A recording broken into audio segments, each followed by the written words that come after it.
大家好，歡迎嚟到和你健康 Talk。你哋有冇聽過寒從腳底生，濕從腳底排？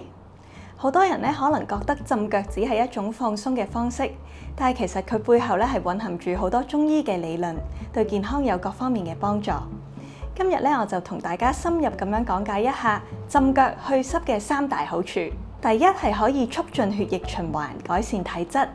我哋嘅腳板底有好多唔同嘅穴位，係人體經絡嘅交匯點，直接影響住我哋嘅身體氣血運行。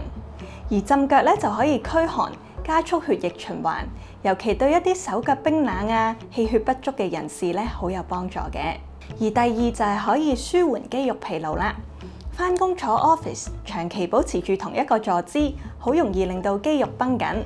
而浸腳就可以幫助肌肉放鬆，舒緩壓力。第三就係可以去濕排毒，平衡身體裏邊嘅環境。濕氣係好多慢性問題嘅元兇，譬如係消化不良水腫、關節腫脹等等。而浸腳就可以幫助我哋身體裏邊嘅濕氣排出，加速血液嘅循環、新陳代謝，令到身體感覺更加輕盈，亦都可以改善睡眠嘅。浸腳係一個簡單而有效嘅日常保養方式，你哋都不妨試下啦！一齊健康養生，從雙腳開始。至於用啲乜嘢成分浸腳呢？記得繼續 follow我哋，咁你就會知道㗎喇。